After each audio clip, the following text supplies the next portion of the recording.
Pietro decides he needs more support to wipe out the Glory Club, and one specific person comes to mind as he walks through the city. A black and white fur-haired wolf suddenly bares its fangs, saliva hanging from its mouth, as a line continues that it makes someone uneasy. Now Sunbei stands his ground as Miking faces him head-on, and the only clear thought in the moment is that this feels uncomfortable. A harsh screech suddenly cuts through the area around the boarded building, making it clear that something unseen is close by. Moments later, Sunbei puts his hand against the dark door. Now Pietro finds a place packed with bodies on the ground and blurts out, "Why are there always more people here?" So Pietro slips past Watchman with a quick apology, while the old man stays slumped on the ground. Next, the black-haired, light blue suit jacket figure scans the wall and reaches for a flyer, muttering that the one he wants should be somewhere between organ sales and hookers. And Pietro finds it at last, reaching straight for the posted paper as he says, "There it is." And instead of finding an answer on the wall, he's met by a lone figure standing at the top of a dark spiral staircase, framed by the light above. And Pietro stops short, staring ahead before a brief, stunned, "Oh." And from there, Pietro looks into the room and remarks that it is just as fancy as ever. And the room backs that up, because a voice sums it up in one line. It's basically painted over with money, from the lounge setup to the shelves packed with liquor. As Pietro holds still, the other person presses an ornate tip to his neck, and the exchange stalls in silence. And Pietro answers anyway, brushing off the room's luxury with a flat remark. Silk clothes and jade dishware mean nothing here. The point at his neck never moves. Sunbei answers by driving the insult in, calling Pietro blind anyway while the cane stays at his neck, and Miking bares its teeth beside them. She curses under her breath, says things have been peaceful until now, and makes her next move plain. Sunbei expects a corpse soon, and she is ready to deal with it herself. He goes quiet for a beat. The answer comes as a close, wordless pause instead of a reply. A voice finally breaks the pause and calls to Pietro as young one, while others size him up from off-panel, catch that he doesn't smell like alcohol, and decide he isn't one of the local bums. Now they make their read on Pietro clear. He is no petty thief, and the bloodthirst on him give him away as something far worse. He gives a short acknowledgement. He understands. A voice cuts in over the clash and asks the one question that matters now. Did Glory send Pietro? Across the room, Pietro explodes into motion and tears through the group in one rush. He boots Pietro backward, clips the dark suit or coat figure as he passes, and finishes the sequence by dropping another opponent to the floor. She answers the question with contempt, calling Pietro a little rat as Sunbei drives her cane at him and sends him reeling backward over the curved edge. A shout cuts in, "Watch out," and Sunbei brings her long staff down in one fast swing. Now Sunbei's hit smashes into the wall beside Pietro and blows the wallpaper apart, jerking him back again. Over the damage, someone snaps, "That wallpaper's expensive." Instead, Pietro freezes on that line, blurts out, "What?" and narrows in on the thought forming in his head. He is starting to suspect something. Now Sunbei launches straight at Sunbei and throws out a flying kick, openly mocking the idea that blindness should slow her down. She shouts, "Have you never seen a blind person as skilled as me?" Only now does Sunbei break rhythm, hanging upside down for a split second as a stunned slips out. Now Pietro catches Pietro around the waist and turns the whole exchange around, flipping him clean over. The move is so hard one shoe flies off mid-throw. Across the room, Pietro comes down from behind with a knife raised over Sunbei. The hit or shove sends Pietro pitching forward, and Sunbei's glasses fly free. And one of them admits that, honestly, they're surprised. Now Pietro hauls the man on the couch up by the collar and gives him his due, admitting he never expected Glory to have someone that skilled. The pinned man answers that the attack nearly made him piss himself, and Pietro immediately turns it with a curt, "However." He leans in even with Pietro's knife still between them and points out one thing that doesn't fit. Right now, he can't sense any bloodthirst from Sunbei. Now the threat turns blunt. with a boot over Sunbei, and Sunbei, still down. Sunbei says killing someone in that state is ugly, but does not change the job. In their line of work, someone has to die. And now one name cuts through the exchange, Alexander. Now Miking snaps forward with a bark of bite, and Pietro jerks his attention toward Miking. And Sunbei is the one left flat on her back, only managing a dazed, confused. What? She is still down on the floor when Pietro drops beside her and reaches toward Miking, only for someone to call Miking's name in confusion as Miking ends up on its back with its paws raised. And the motion breaks on the counter instead, where a small brown bottle sits beside the whiskey and a half-finished glass as someone starts to speak, only getting out a clipped, "Why dash?" And Sunbei freezes mid-reaction, staring ahead before she forces out a stunned, "You." And the surprise turns physical as the black-haired, suited figure grabs Pietro's face, pinches at his cheek, and blurts out that he looks younger.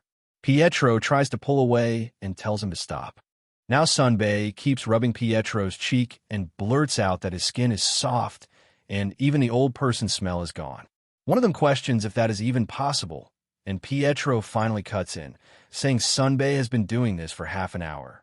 So when Sunbei ends up sprawled on the floor with Miking worked up between them, Pietro leans forward and snaps, asking what they're doing.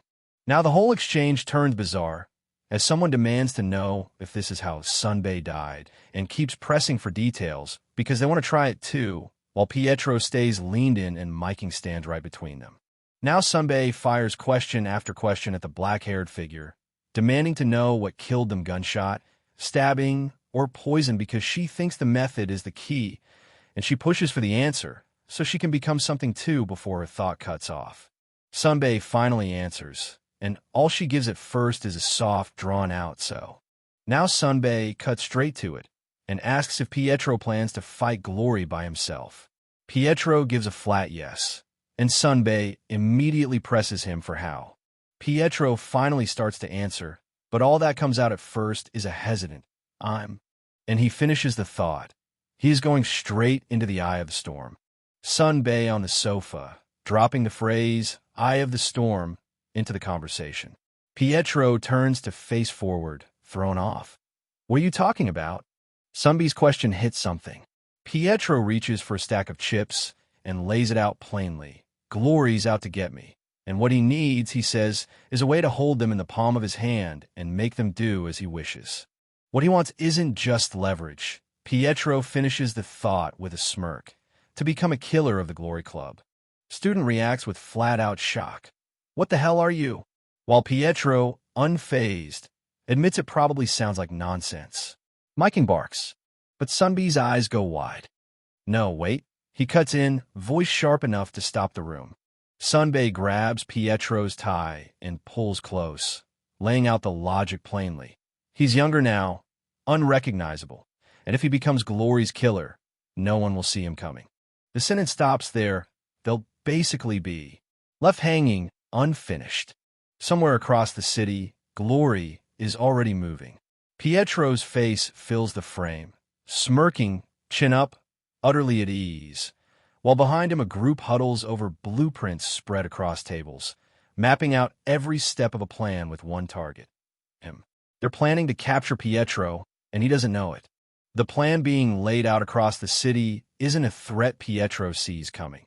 It's a trap closing around someone who believes he's already won, still certain Glory Club will end up exactly where he wants them, in the palm of his hand. Sunbei calls Pietro terrifying, then grabs his collar and tells him he's scarier, demanding he back off. Pietro is the one who leaned in close, and now Sunbei is the one pushing back. However, Sunbei, a voice starts, cutting through the standoff before the next word lands.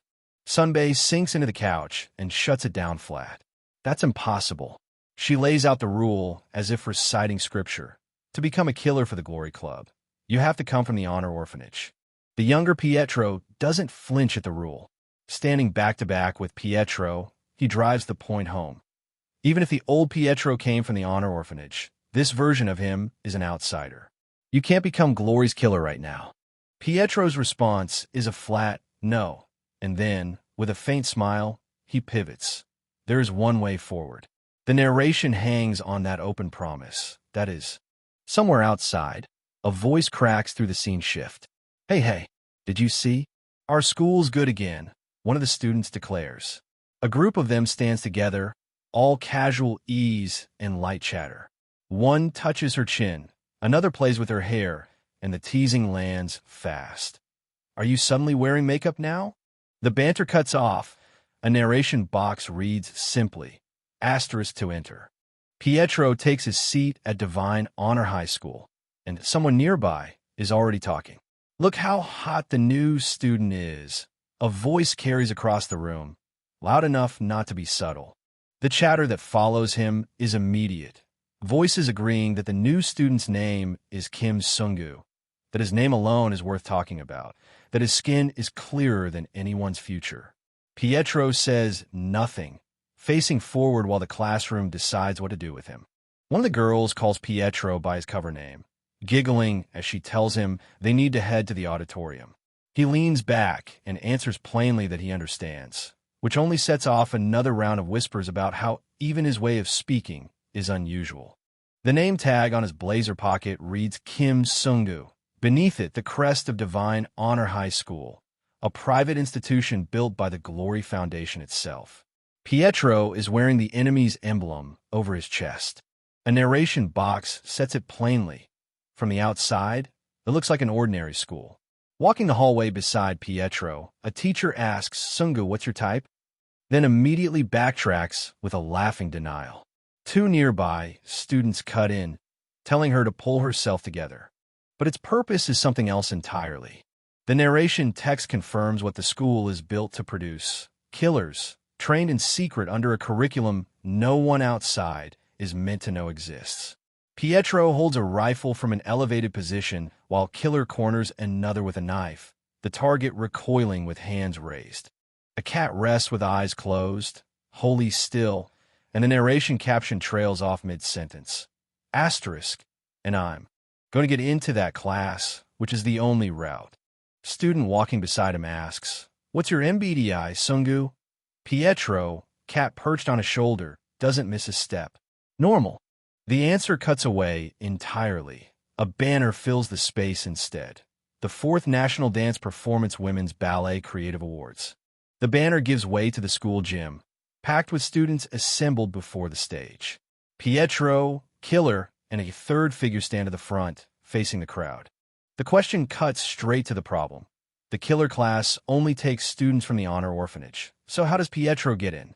He doesn't answer out loud. There's just one exception, Pietro says, walking toward the reception counter where 2 staff members wait. Behind them, an event banner marks the venue, a creative awards competition. The thought comes quietly. It happens very rarely, but the only way in is to catch their attention first. Pietro turns his head away from the counter, and the students behind him watch. Sunbei cuts in with a sharp, unfinished question, and miking answers with a flat, "Yeah." Someone screams. Pietro grips the microphone. A narration box anchors the moment. Asterisk, this is it. Into the microphone, Pietro introduces himself to the assembled students by his cover name, Kim Sung. Students erupt in confused murmurs. Nobody knows what a transfer student is doing commanding the stage. My hobby is fighting. My talent is also fighting. And the voice from the stage keeps going, each word landing like a dare thrown at the entire auditorium. Pietro leans into the microphone and finishes his sentence. "I am a killer." 3 words, spoken plainly, into an auditorium full of people who were trained to become exactly that, and not one of them expected to hear it said out loud. The auditorium erupts. Students react with open shock, some frozen, others gripping whatever's in their hands. Sunbei adjusts her glasses, the only one who looks like she already knew this was coming. Across the building, the view shifts behind the glass-walled upper floor, silhouetted figures stand watching. Below, the crowd faces forward, Pietro and student among them. A narration caption reads, "This is how." The answer to Pietro's dare walks through the door. A group of coded figures advance into the room, knives drawn, one raising a gun. "Who the hell is that?" one of them demands, red eyes cutting through the dark. Across the room, Killer breaks from the pack. Axe hefted over her shoulder, she charges forward without hesitation. Asterisk, I'm gonna make them scout me. Someone's stated dream is to become a killer. The woman in the pink blouse repeats it aloud. They said their dream is to be a killer, while Sungu and the other students stare stunned. The shock in the room shifts as Yuna erupts. That crazy old man. What's he doing? Eyes wide, staring at something happening just out of frame. Beside her, Miking holds still, mouth open, fixed on the same point. Then, cutting through the noise, a voice calls out from off-panel. "Ah, I forgot one thing." Sunga leans forward and finishes the sentence himself. "I am going to become a killer that's good at studying." On the smartphone screen, Sunga greets the class with "Please take care of me." The room splits immediately. One voice erupts laughing, calling a studious killer hilarious, while another shuts it down just as fast. What do you mean? His confidence is really fucking cool. The debate barely finishes before a voice cuts through the room. Asterisk, asterisk, hey move. Asterisk, asterisk, no name, no explanation. Just a command, sharp and flat, aimed at someone in the class. Behind him, student stumbles mid-step, phone still in hand, and lets out a sharp KYK.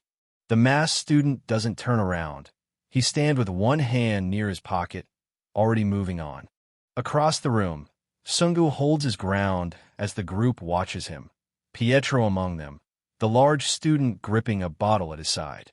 Internally, Sungu is already ahead of all of them. Asterisk, they're falling for the good bait. Then someone calls his bluff. Ichi Y, killer, a voice cuts through close, direct, aimed straight at Sungu. The voice that cuts through isn't calling Sungu a killer. It's asking if he seduced someone named Yejin. Sungu fires back. What are you saying? And privately thinks he has no idea what this person is talking about.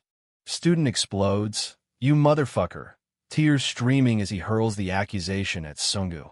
But underneath the outburst, he's already thinking clearly. This scene, this reaction, is exactly the kind of moment that gets people to notice you. The narration box names him, Jang Yiziel. For the longest time, he only had eyes for one woman. Pietro drapes his arm around her at the table. Oh Yejin, his girlfriend of 22 days. The narration box puts a label on it. Divine Honor High School's best lovers. Pietro and Oh Yejin pose together in the hall, his kiss landing on her cheek as she raises her arm toward the camera. Today, he got his girlfriend stolen by Pietro. Student nearby touches her ear wide-eyed. Holy! Jang Yiziel snaps. He throws a punch straight down at Sungu, screaming, I'll get my revenge! Sungu doesn't flinch. He takes the hit and answers with 5 words. This is our first time meeting. Jang Yiziel, the guy who conquered all of Mapo District with his fists alone. A clenched fist fills the frame, and suddenly the tearful ex-boyfriend from a moment ago carries a very different reputation. For the first time, Jang Yiziel's reputation lands with full weight, not as a heartbroken ex, but as someone who fought his way to the top of an entire district. Sungu throws his punch, and the dark-jacketed fighter doesn't block it. He drops low and drives straight past, the two of them crossing each other mid-exchange in a single explosive instant. Neither pulls back.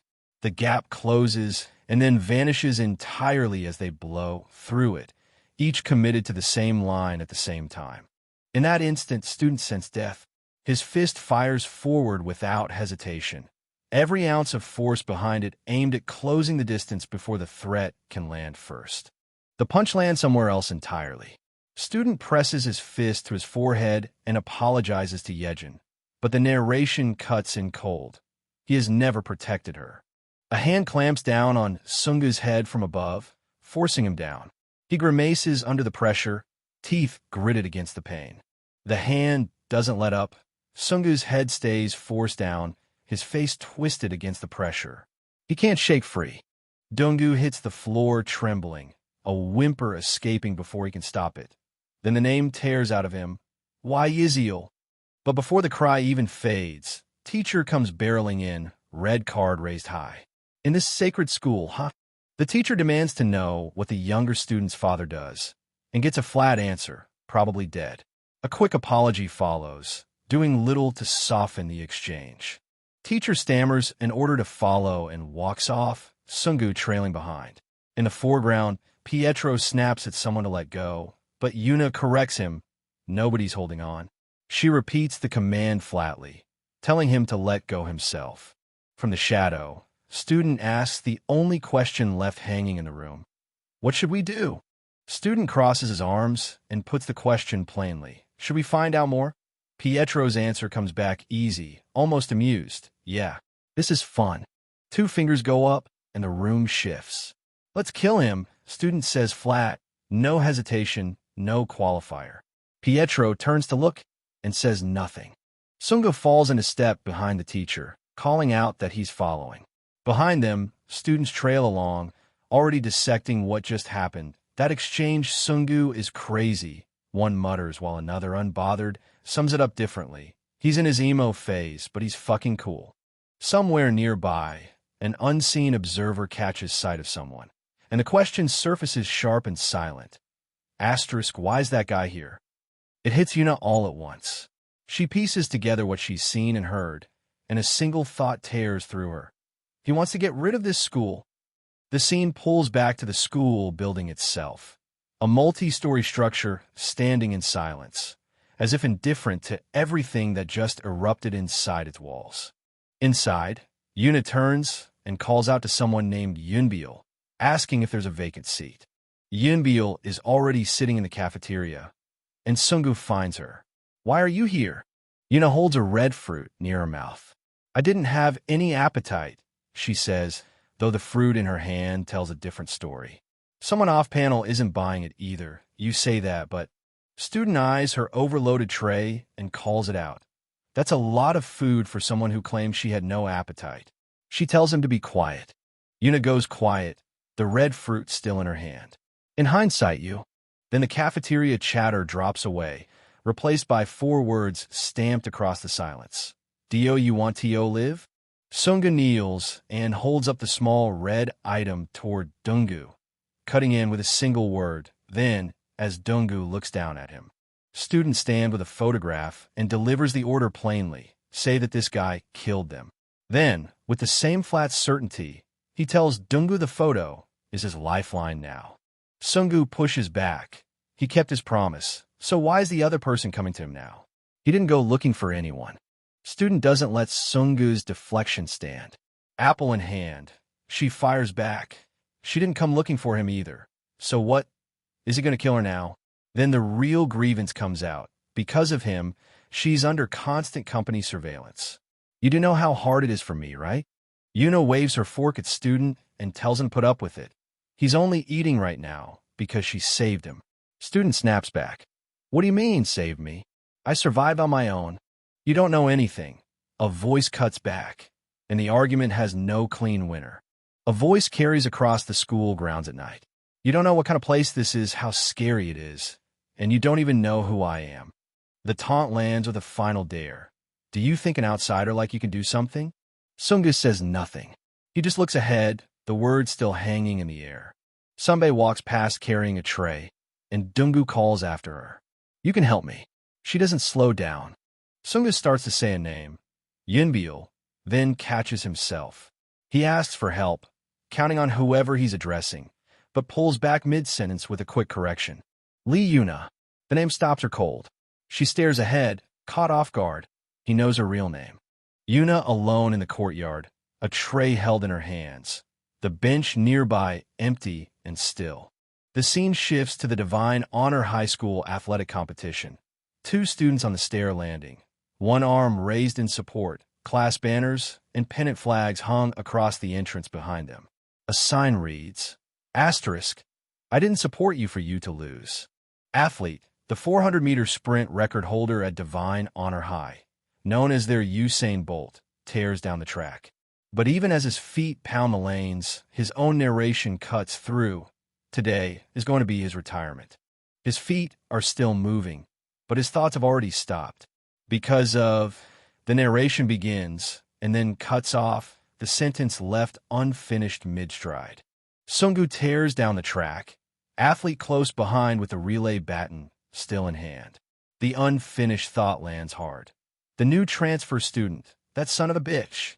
Whatever Sunga did, it's enough to turn a retirement race into a chase. The scene has cut away from the track entirely. Somewhere nearby, on a bench, away from the race, students sit sobbing while others gather around. A voice cuts through, "Don't cry." Someone pats the crying student's back, slow and steady. A voice calls out the number 2. A pointer taps the board, and a voice cuts through. "Airplane." The room erupts.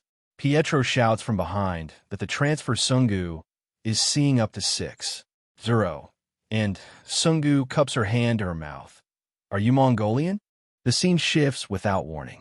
A voice calls out to the group, and a plate of elaborately cut fruit takes center stage. Today's lesson, someone announces, is how to cut fruit extravagantly. Yuna holds up a knife and teases Sungu. Raised well, probably never cut fruit before. Teacher chimes in with a reminder to be careful with the blade. Student squares up at the table and says he'll do his best, and teacher offers to help if it gets too hard. Sungu grips the small blade and holds it close, eyes locked forward. His stare is dead steady. No hesitation, no fumbling. Then Sungu lifts the finished carving, an apple shaped into a rabbit, and admits to teacher that he's inexperienced but gave a try. Teacher stares, stunned. The apple birthed a rabbit. Meanwhile, Killer watches from the doorway as teacher adds, barely believing it, "I think this apple is breathing." A voice cuts through the silence. "So what are you going to do?" Something jabs hard into striped fabric. A black rod dries into someone's midsection without warning. Student mops nothing, just holds a handle in one hand and a cigarette in the other, staring down whoever just took that hit. "You loser son of a bitch," he says. "I don't want to clean, so what are you going to do?" Teacher reminds student that other than yelling at me or giving me penalty points, what can you do? And student responds, "You rascals dash." The student turns it back on teacher. "Did you just make fun of my parents?" Then shoves a phone forward, threatening to have his teaching license suspended for emotional and child abuse. Teacher jabs a finger in the air, sputtering, "Why you rascals?" "For violating my authority as teacher," but before he can finish the threat, a voice fires back from off-panel, "Teacher authority, my ass." Student swings the bat and connects. Teacher staggers back with a yelp, and student doesn't let up.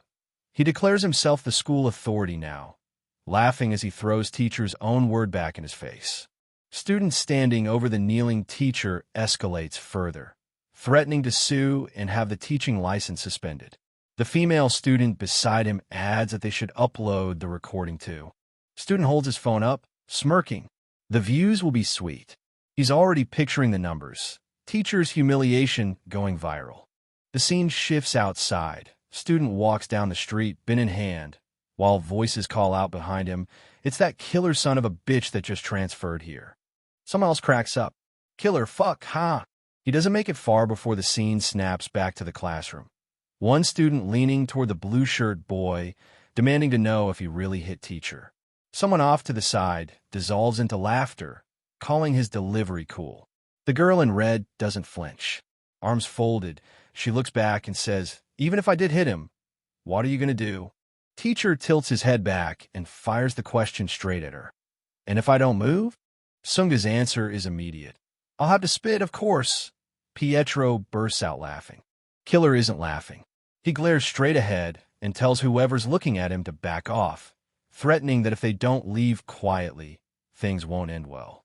His voice drops, trailing into a single unfinished word. Or, Killer's warning never gets its second word.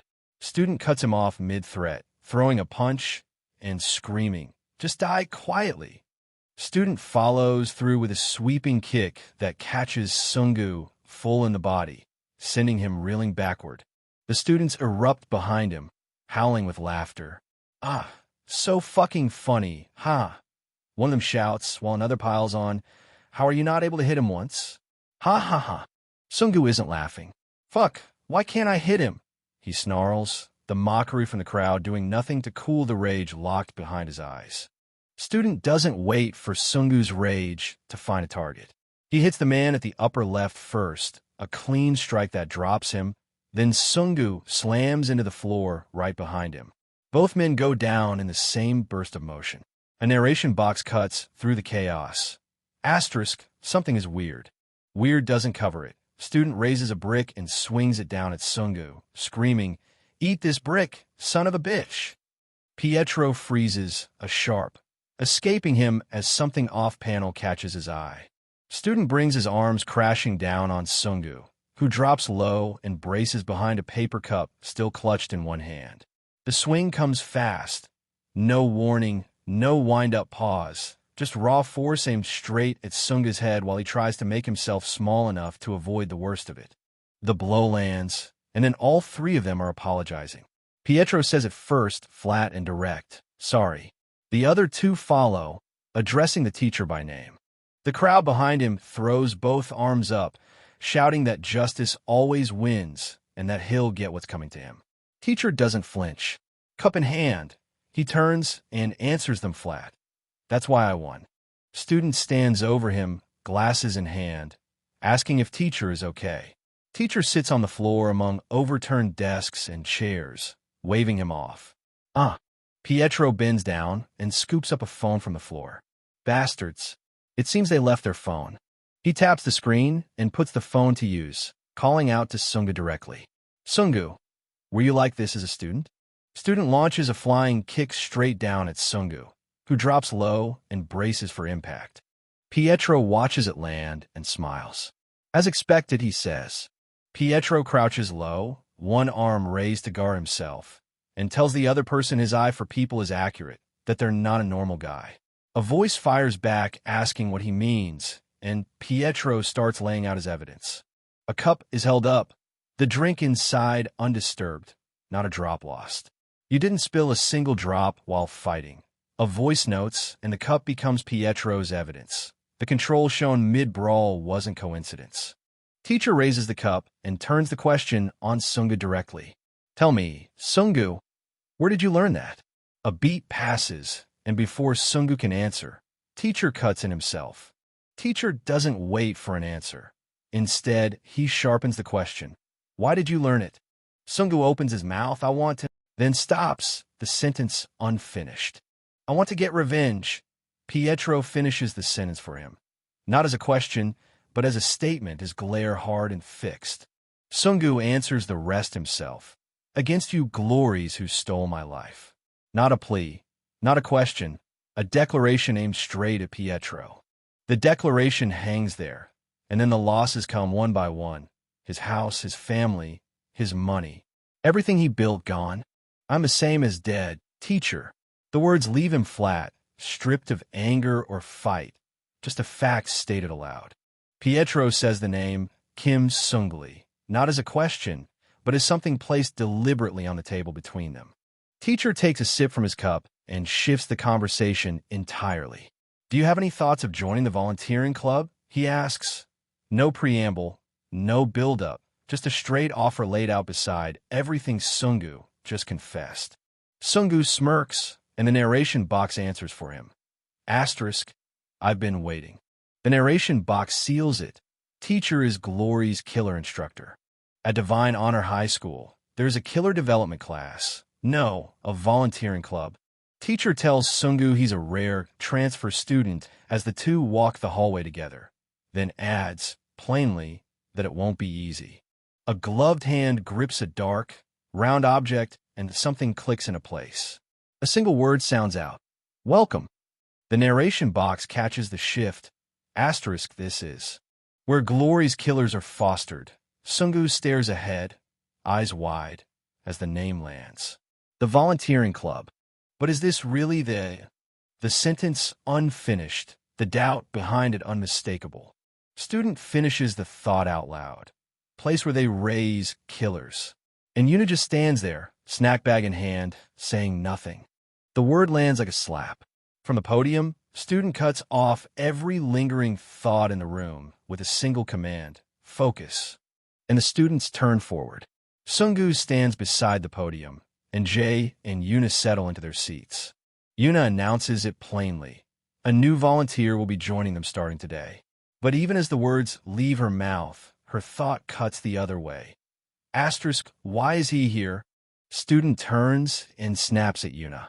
What are you looking at me for? And Yuna fires back just as fast. Don't say anything, please. Sungu stares straight ahead, saying nothing. And then someone nearby lets out a sharp H-E-U-K of surprise, apparently catching what just happened between Yuna and the student. Yuna spins around, her thoughts racing. Asterisk, a wink? Did he just wink at her? Asterisk, cycling between panic and desperate rationalization, landing on the worst possible read. Maybe it wasn't a wink at all, or maybe it was a death threat. Before she can settle on an answer, Sungu speaks up. I'm Sungu, he says with a flat thanks for the warm welcome that sounds like anything. Privately, he takes in the unremarkable room and lands on the same conclusion she already knows. This ordinary-looking place is where they raise killers. Warm welcome, my ass, someone mutters, the sarcasm cutting through whatever polite front the introduction had built. Dako brother and Hyung come striding down the hallway. I don't care what the fuck your name is, Hyung snaps. Kim Sungu or Dukgu, or whatever. The system tags them both. Hyung is the 58th generation, Sungu as the 67th. Hyung's objection is blunt. Only honor orphanage members belong here. Sungu completes the challenge. How does it make any sense for an outsider like him to be here? Hyung's challenge. On crutches, he cuts through the silence. I'm also from the honor orphanage. First gen, it reframes everything. Dako brother cuts through the weight of Hyung's declaration. Let's just do a simple welcoming party. Student throws his hands up and declares they should have punch, and Yuna stops him cold with a single word, punch? The answer comes immediately, blood punch. Hee. The whole group surges forward at once, knives out. Yuna pulls open her jacket and grips her blade. Hyung steps in with his own drawn, and student lunges ahead with a grin that makes clear this is anything but a reluctant demonstration. Cut through the chaos, a voice calls out from somewhere off to the side. Hey, come here. Dako brother stands at the front, the whole group lined up behind him, J student, Hyung, facing forward like a wall. We should be the ones welcoming you, he says, and there's nothing warm about it. Yuna's hand shoots up. Hey guys, stop, she says, and beneath that, a quieter thought cuts through. Asterisk, they might all end up dead. Jay shoves past Yuna's intervention, telling her to get out of the way or take the same beating as Sungu. Behind them, Sungu mutters that he tried to warn them. Two of them move on Jay directly. One calls out, hey Sungu, while the other echoes it from the other side. Then the real question lands. Can you fight? Are you like the neighborhood hooligan? Sungu doesn't flinch. Fight, he repeats, almost bored. You better be nervous. A voice cuts through flat, unhurried, no room for doubt. Hyung and Jay don't wait for an answer. They lunge at Sungu together, Hyung with his arm cocked high, Jay swinging down hard. This fight is going to be your last. Jay snarls mid-strike, and they mean it. Jay's fist connects first, driving hard into Yuna from one side, while Hyung lunges in from the other, both strikes landing at the same moment. Yuna braces against the simultaneous hit, caught between them with nowhere to go. Jay gets in close and jabs a broken knife towards Sungu, voice rising. This isn't a place for some neighborhood hooligan. People like you don't know what we risk our lives. Jay doesn't let up. He finishes the sentence with the same flat certainty. It's to become the best killer in the world. Just like him. The words land harder than the knife did. Whatever argument Sungu might have made about belonging here, Jay has just replaced it with something else entirely. A declaration of purpose that has nothing to do with rank or background, and everything to do with what this place actually produces. Ooh, the single word cuts through the room like a slap. Jay lies beneath a haloed saint statue, eyes shut. A voice calls out to him, Disciple Pietro. Dako brother glares at Sungu and delivers his verdict flat and cold. There's no place here for a nepotism baby like you. Sungu raises an arm between them, not stepping back. Jay lunges one way and Hyung drives in from the other, both closing on Sungu at once. Sungu drops low behind Jay, letting the charge split around him. Jay grits out, I'm getting tired of this, as a hand reaches down toward him and Dako brother from above. Someone else is stepping in. Sungu raises his fists and squares up. It's really annoying listening to you two split up a dialogue, he says, voice steady despite the 2-on-1 odds. So just come at me together. Jay's answer is short and sharp. You're out of your damn mind. Both of them charge at once, shouting that he has no idea how much weight 18 years of their lives carries. Sunga lunges forward, fist clenched, and screams it at them. You nepotism baby! While somewhere beneath the fury, a narration box quietly notes that he has lived 65 years. Someone watching lets out an awed whisper, whoa, that's awesome. Jay and Hyung stand winded, chests heaving, but Hyung give the thumbs up anyway. An off-panel voice calls out praise for the Dako brothers, and someone tells Hyung he should have gone easier. I didn't even use half my strength, Hyung shoots back. The students watching from the sidelines don't hold back. Did you see that? The new kid couldn't even do anything. The laughter and chatter cut off. The hallway outside is empty, the door hanging open. A voice stops him in his tracks. Hey, Kim Sungu. He stands alone in the hallway, seen only from behind, and doesn't turn. Hyung steps into his path. Aren't you underestimating the volunteer club? Sungu barely glances back. I was watching you earlier, Yuna says. Not once. Hyung flies upward, and Jay is knocked sideways. And Sungu stands where both of them had been, still on his feet.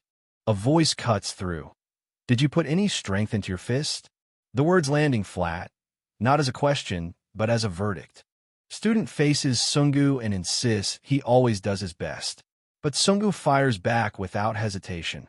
You're lying. I have proof. Both still winded, Jay grips his head and cuts through. Unlike them, while Hyung leans forward with the knife, neither of them backing down. Hyung stares ahead in silence, not a drop of sweat on him, and someone says exactly that, you're not even sweating. Someone hits the wall hard, a hand braced flat against the brick, a face rushing in close behind it. Sunga grabs his jacket and shoves him against the wall. What was the reason? Student confronting the black-haired woman at close range, demanding to know what she's scheming. She turns it back on him, asking if he really wants to know, and he cuts through the deflection, pressing her for a straight answer. Yuna presses a hand to Sungu's chest, backing him against the wall. Well, is all she says, drawing the moment out, giving nothing away. Sungu is on the ground, back against the brick wall, and Yuna stands over him, her hand braced against the wall, closing off any exit. Neither speaks. Sunga breaks the standoff first, announcing sorry, but it's time for lunch as he turns and heads for the stairs, cigarette in hand. Yuna stares after him. It's midnight. She calls after him.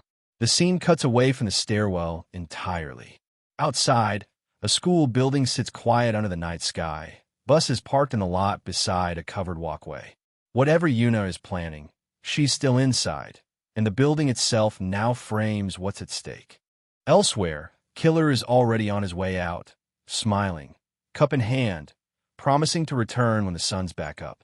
Bus owner leaps into the air, both arms up, bag swinging at his side. $1,000,001 just for renting the bus, he shouts, grinning wide. Killer's good mood cuts short. Cigarette in his mouth, he stops and thinks back. He had a group appointment today. I'm sure I took a group appointment today, he mutters, the certainty in his voice only making the confusion sharper. Glory Killer arrives at the meeting point to find only bus owner waiting, and his reaction is immediate. Why is it just one person? He asks, scanning the area. Teacher asks about the others, and Glory Killer admits it's just him, then starts to add something else. Sungu gestures toward rows of suitcases lined up behind him. I have a lot of stuff, he says plain as that. No apology, no explanation beyond the obvious. Sungu takes in stride, and bus owner immediately offers to load everything up. From somewhere off panel, a voice cuts through. Lucky my ass. How many of them are there? The off-panel complaint lands, and Sunga looks down sharply, caught off guard. It's UH? What? The luggage count, clearly not something anyone had prepared. A hand slams down on the blue case, and the question drops like a dare. Do you want to bet on something? Sunga leans in close, voice low and sharp. Try to guess what's in the suitcases. The other man holds a stare, unblinking. The bus tears down a mountain road, headlights cutting through the dark. Still gripping the wheel, the bus driver shoots the bet down. I didn't accept the bet, while Killer stays in the car behind him. Meanwhile, Glory Killer sits back with his arms crossed. Then Killer stares ahead, replaying it in his head. He knows he saw something, and as the realization locks in, he starts to pin it down. It was definitely. Then Glory Killer reaches for the blue hard case and starts moving it. A caption cuts in with the change plain and immediate. It is moving. Then an alert cuts through. Here, attention. There's a new quest. Then Killer lays it out. The client is Deha Group Chairman Choi Yun-chong, and he reminds them they already know the name. He pulls open his jacket and adds that Choi Yun-chong is one of Glory's biggest sponsors. Then Yuna spells out the reward to student and the rest. The team that succeeds will get a volunteer certificate backed by the chairman's recommendation. In other words, Yuna says, continuing the explanation. Without softening it, Yuna brings the reward to its real end. Whoever clears this will officially become a killer. It's time. Then the crowd presses for the next point, what the quest is about, and teacher starts the answer with a single drawn out. It is about recapturing. Then two kidnapper drag a struggling blonde-haired, white shirt, blue pants, shoulder bag person through the doorway as the explanation turns blunt. There have been frequent teen kidnappings lately, and one of the abducted kids is the real problem.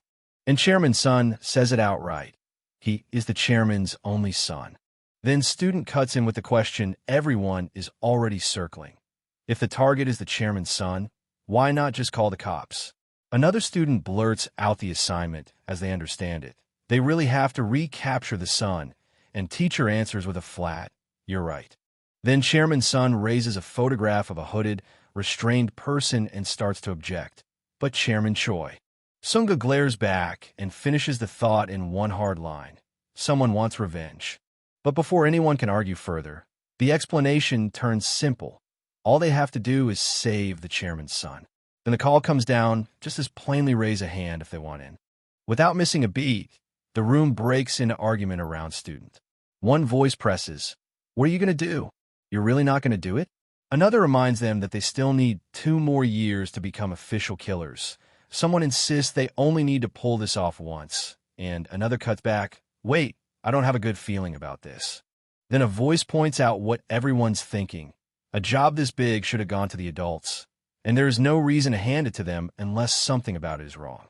Then student answers with a flat, "Yeah, even with an axe blade at his head," and follows it with, "You guys can rot here for all I care." Still, Hyung folds his arms and says there is no one but them to take the job, and Jay lifts a hand with the same certainty. Isn't the outcome obvious? But student checks him at once. They are not the only ones here. Jay answers with a smirk that he noticed too. Then Yuna laughs that Nepo Baby and Loser are coming too, and both volunteers shoot their hands up at once. Yuna calls, "Me?" Still, Yuna snaps, "Hey." Then teacher cuts in with, "We're already prepared," and Hyung follows with the blunt next step. "Do we just go beat them up?" Instead, Hyung shuts it down with a flat, "No," pulls open his outer layer and starts laying down terms. "First, you guys." Then Sunga fixes his eyes ahead and thinks he finally got his chance after entering this school. But something stops there.